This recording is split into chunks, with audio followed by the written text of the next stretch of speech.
Primera pregunta, ¿cómo se produce el efecto invernadero? El efecto invernadero recibe el nombre por la analogía con lo que es un invernadero, ¿no? Que tiene un techo transparente, pasa la radiación y luego se calienta. Ahí esa analogía funciona hasta cierto punto con lo que ocurre en la atmósfera, pero a diferencia de lo que ocurre en un invernadero, son las propias moléculas de CO2 o otros gases con efecto invernadero las que se agitan por efecto de la radiación que cambia de longitud de onda. La radiación del Sol, al rebotar en el suelo, cambia de longitud de onda y se convierte en un tipo de radiación que excita estas moléculas de CO2 y otros gases con efecto invernadero, y esta excitación, este movimiento de las moléculas es lo que eleva la temperatura de la atmósfera en la que están incluidas. ¿Tenemos números que muestren esta variación tan grande que se produce en las temperaturas?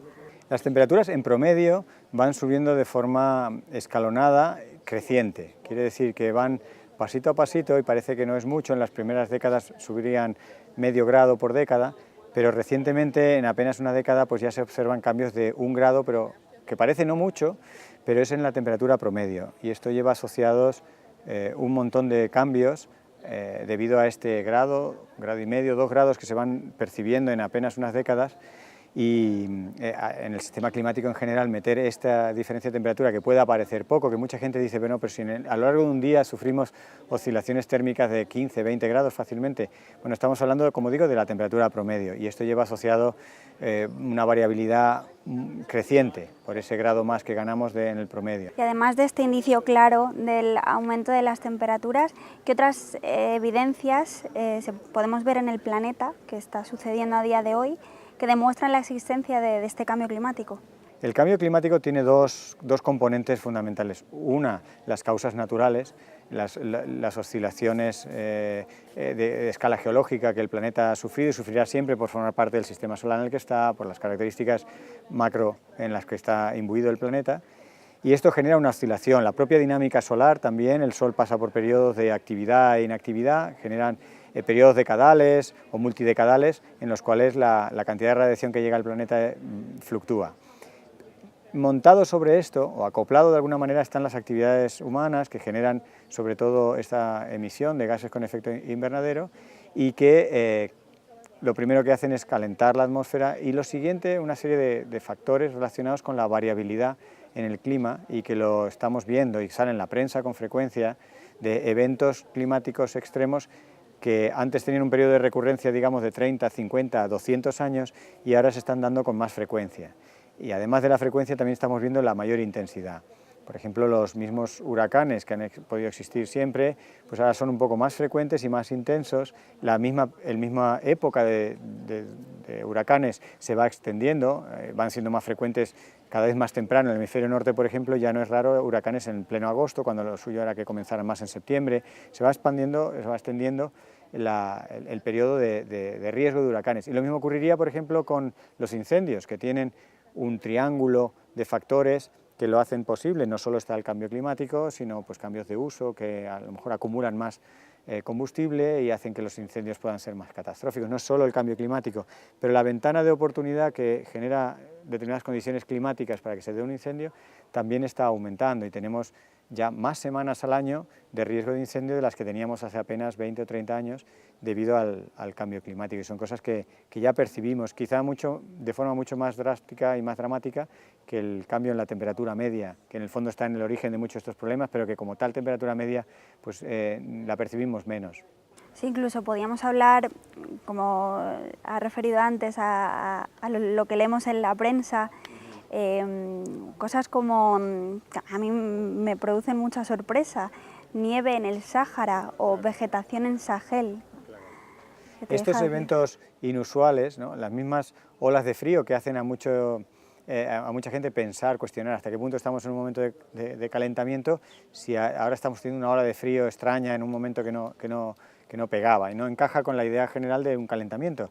Bueno, es que si al calentamiento le acoplamos esta idea de variabilidad, entenderemos que estas fluctuaciones mayores, tanto en intensidad como en frecuencia del sistema climático, forman parte del síndrome del cambio climático. Entonces, encontrar una ola de frío no diríamos en pleno verano, que a lo mejor alguna vez puede darse, o en el pleno desierto, que alguna vez puede darse, pero sin ir a extremos tan anecdóticos, sí que estamos encontrando olas de frío muy tardías, que tienen un efecto devastador, porque, por ejemplo, los cultivos o la vegetación puede tolerar muy bien el frío cuando es en pleno invierno y la vegetación está, digamos, durmiendo o descansada o protegida del frío, pero cuando ha empezado a florecer o a germinar, es muy vulnerable a estas olas de frío, que a lo mejor no necesitan ser muy intensas, pero simplemente llegan en un momento en el que no estábamos preparados los humanos o los sistemas naturales para recibirlo, ¿no? Y nos resfriamos o se hielan las plantas.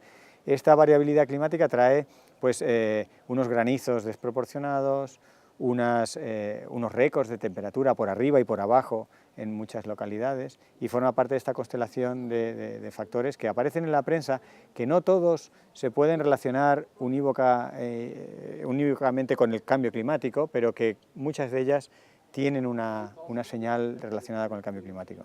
Y ahora, en el contexto de la conciencia social de la población ante este problema, ¿el hombre es el único interviniente en el agravamiento de este problema? El ser humano, lo que ocurre es que actúa a muchos niveles y a veces tiene efectos directos o indirectos en muchos de los procesos naturales. Y esto no somos conscientes, es un fenómeno en cascada, es un fenómeno complejo, lleno de interacciones. Entonces, la relación de causa-efecto no es tan fácil de establecer cuando el ser humano inicia muchos cambios a la vez.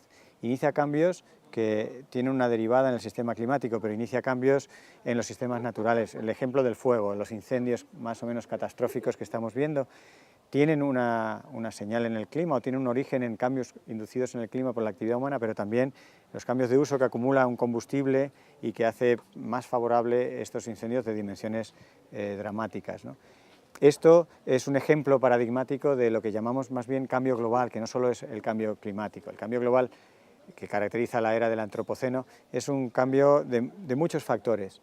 El ser humano está detrás de muchos de ellos, pero como digo, no siempre es un efecto directo.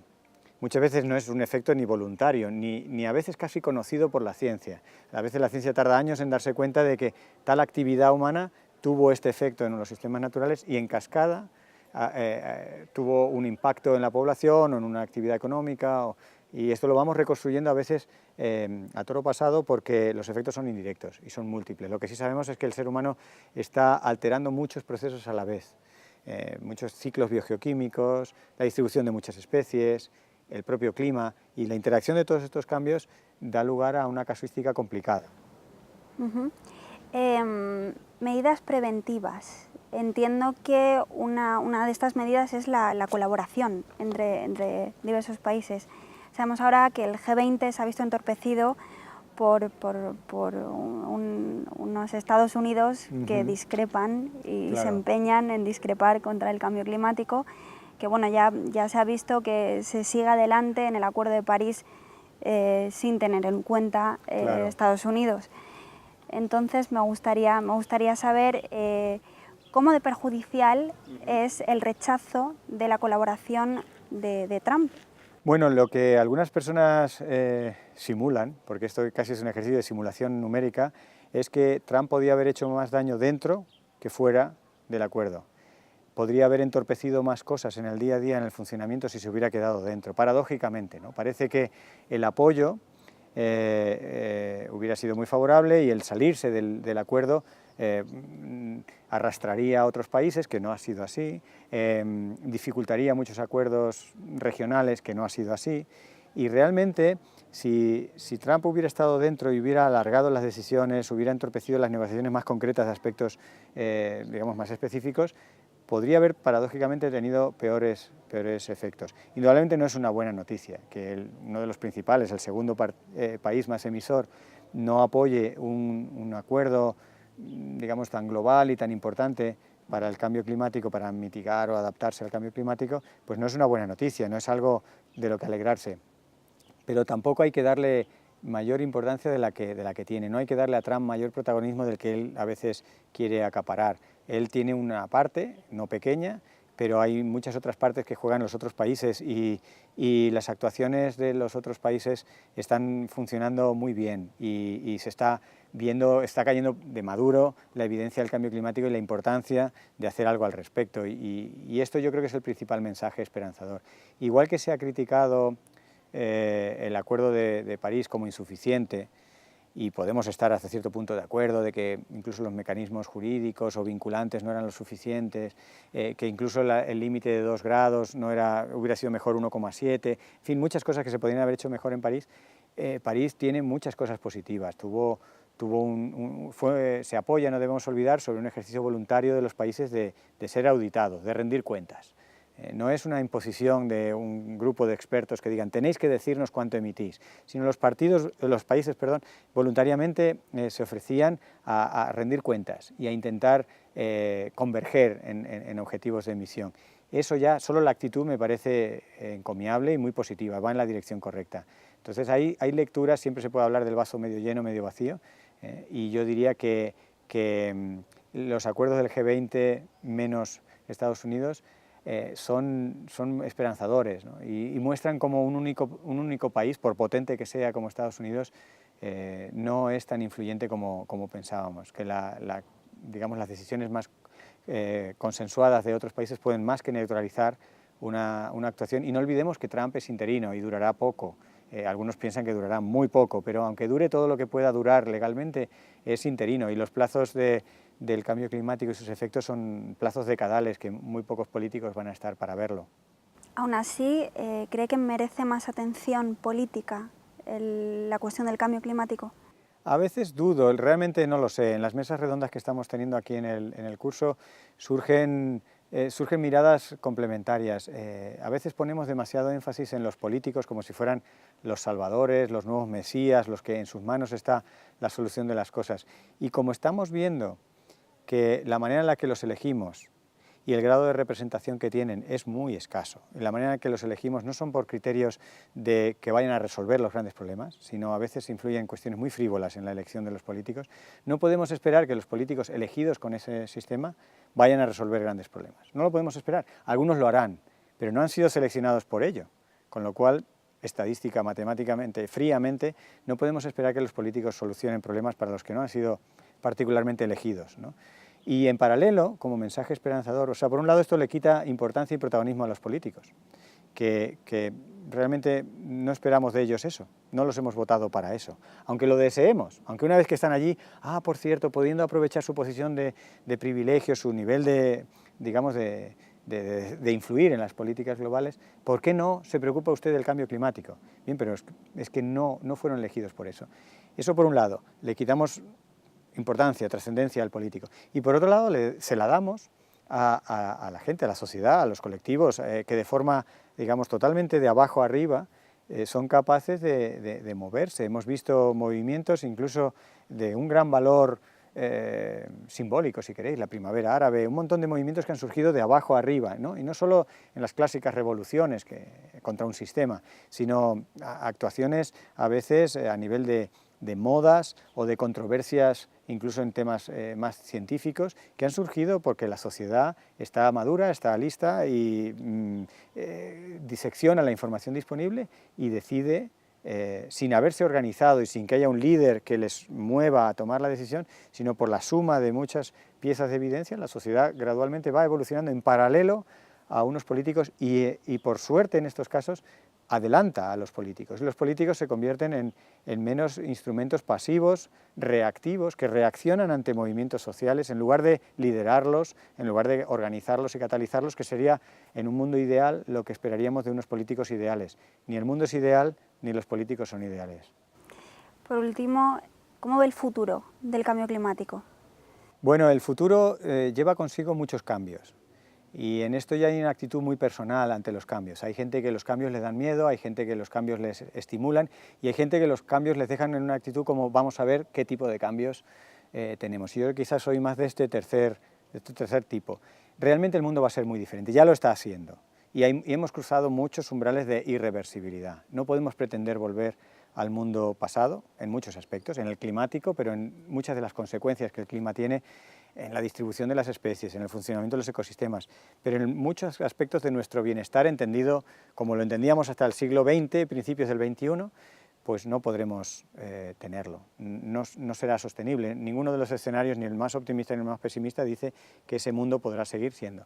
Pero habrá otros mundos, habrá cosas diferentes, tendremos bosques compuestos un poco por otras especies, no serán cambios radicales, no estamos hablando de grandes cataclismos, pero sí que cambios muy significativos en la estructura del paisaje, la forma en la que gestionaremos los recursos naturales. Ya estamos gestionando el agua de forma muy distinta a como se usaba el agua hace 20 o 30 años.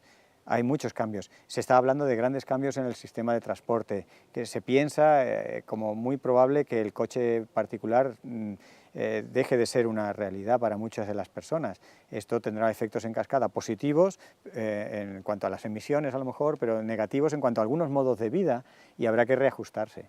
Y tenemos que estar preparados. Yo creo que tenemos que estar preparados para muchos cambios. Y no todos ellos necesariamente malos, pero sí que indudablemente todo lo que sea cambiar requiere pasar por un periodo de acople que puede ser incómodo, puede suponer cambiar lo que tú normalmente valorabas, lo que estabas tranquilo de tener por seguro, y estas cosas pues las está cuestionando el cambio climático. Entonces yo no veo escenarios de cataclismo, escenarios tremendos, pero sí veo profundos cambios, a los cuales deberíamos cuanto antes empezar a mirarles de frente, sin dramatismo, y habituarnos y acostumbrarnos a anticiparnos a los efectos, digamos, asociados a esos cambios en el clima que ya empezamos a sufrir y que la ciencia pone sobre la mesa como escenarios muy probables y que no son de ciencia ficción, sino que estarán aquí dentro de 10 años algunos, dentro de 20 otros, que sufriremos nosotros, que sufrirán nuestros hijos, y lo suyo es sufrir ya tiene una connotación, no querría haber dicho sufrir, porque ya tiene esa carga de que serán malos, serán diferentes, algunos sí será sufrir, otros no necesariamente serán ni mejor ni peor, serán diferentes. Sobre el curso que estamos dando de cambio climático y el antropoceno como una era en la que el ser humano cambia los sistemas, estoy muy satisfecho en cómo funciona, nos estamos enriqueciendo mutuamente tanto los que lo organizamos como los ponentes, como los participantes, porque hay muchas miradas en un tema tan transversal. Lo que me deja un poco con cierto regusto amargo es que acabamos hablando entre siempre las mismas personas, porque al final a este curso han venido voluntariamente unas personas que ya tenían una motivación por el tema. Y me gustaría que algunos de los temas que hablamos entre nosotros llegaran a personas que a lo mejor no habían pensado en este tema, que llegara a otros sectores de la sociedad, a gente que, luego hablando a veces en los comedores de aquí, de los cursos de verano, con personas de otros cursos que no tienen nada que ver. Lo bueno, lo interesante de estos cursos es que te encuentras con gente que está de temáticas bien diferentes, se verían de pronto muy interesados en algunos de los aspectos que estamos hablando. Ah, no pensé que este tema lo ibais a abordar ahí, o no se me ocurrió nunca pensar que mi actividad profesional tenía implicaciones en el cambio climático y viceversa, que el cambio climático tenía implicaciones en mi actividad profesional. Y estas son las cosas que me dejan como un poco insatisfecho, de decir, ¿y cómo podemos hacer llegar ese mensaje más allá de las personas que ya tienen una cierta predisposición, una curiosidad a priori por estos temas? Pero salvo eso, el curso está funcionando muy bien y es una plataforma privilegiada para hablar de esos temas y para aprender.